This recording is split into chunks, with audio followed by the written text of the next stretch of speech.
Be ready. 5 seconds.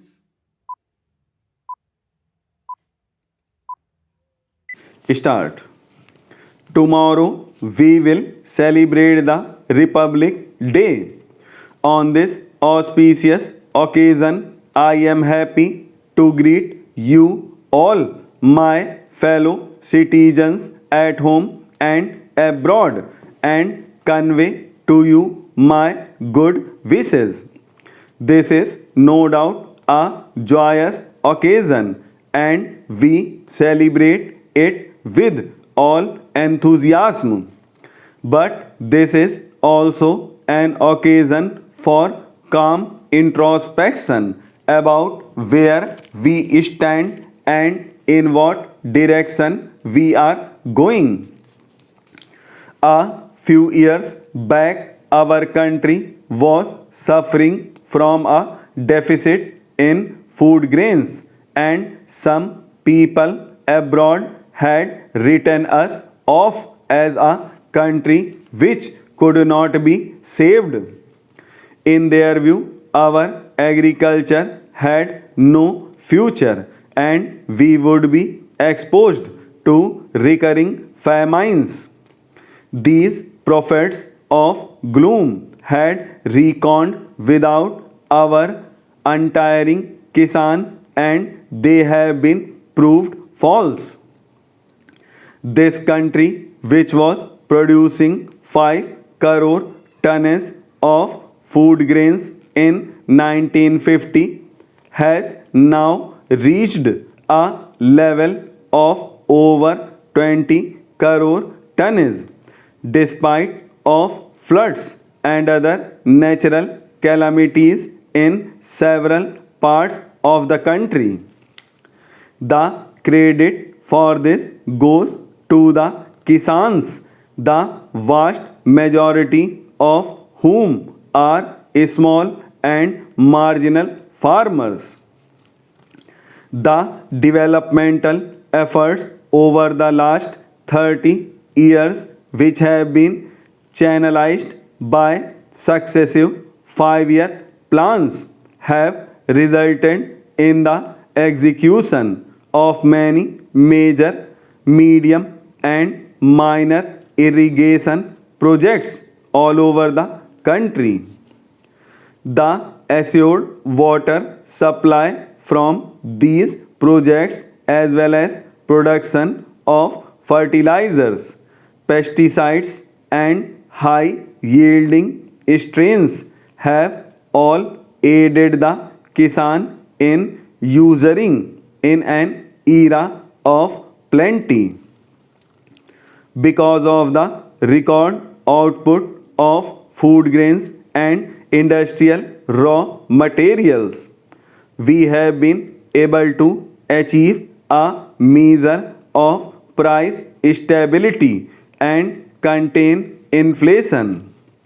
Food sufficiency is among the major factors that have helped the country to sustain and strengthen its political and economic independence.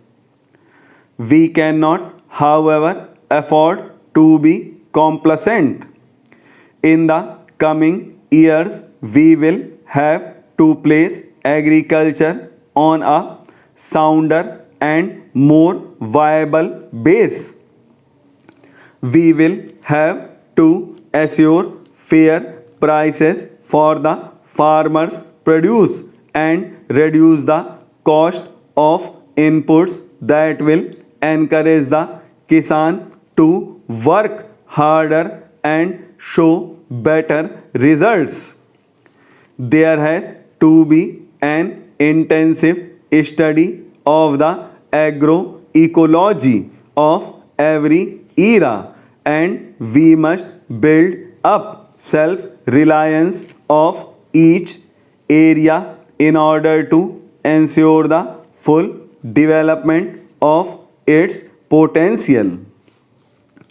If farmers, scientists, extension workers, developmental administrators, mass media agencies, and above all, our political leaders will all work together, we can soon regain the old image of our as a land full of milk and honey.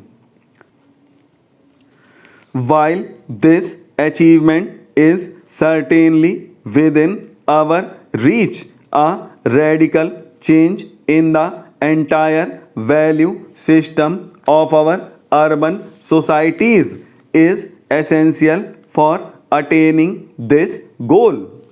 The brain drain and the depletion of resources from the village to the city must not only be stopped but must be reversed.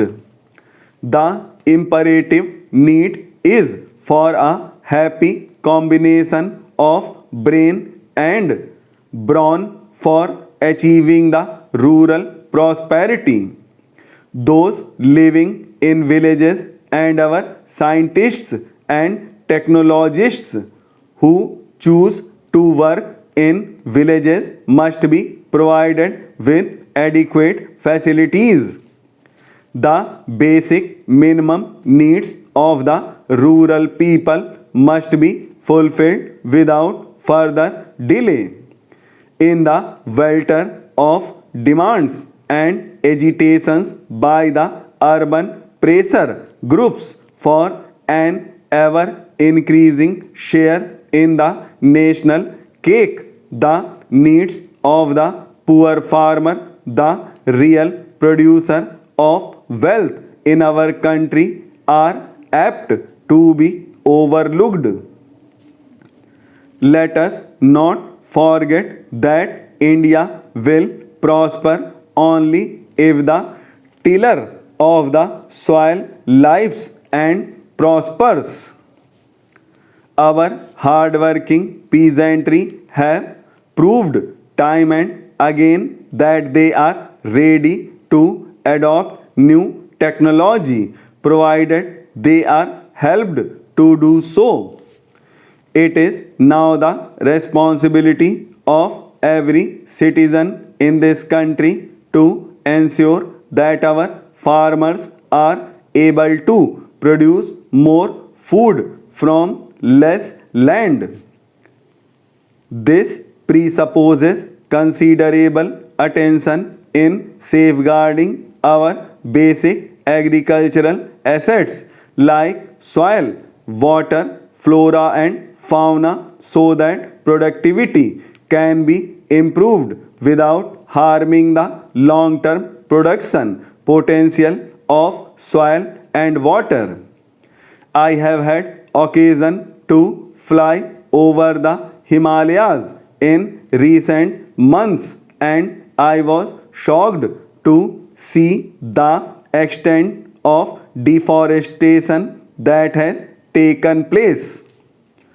What was once all greenery has been reduced to barren rocks. Such denudation and the resultant soil erosion pose a grave danger to our future. Floods and droughts are caused by thoughtless destruction of forests. We should ensure that in our zeal to bring more land under the pluck, we do not disturb the delicate balance of nature. We need to create new forest belts to be maintained in perpetuity. I am happy that the state governments are now imposing restrictions on the felling of trees and preventing further denudation of forest areas. But this is largely a matter for community involvement and initiative, and I hope our people, particularly in the rural areas, will take up this work in right earnest. If today many people still go without enough food. It is not because of lack of food, but rather because of lack of purchasing power. Hence, our agricultural plans will have to aim at generating more and more employment in the rural areas, in addition to providing food for our growing population.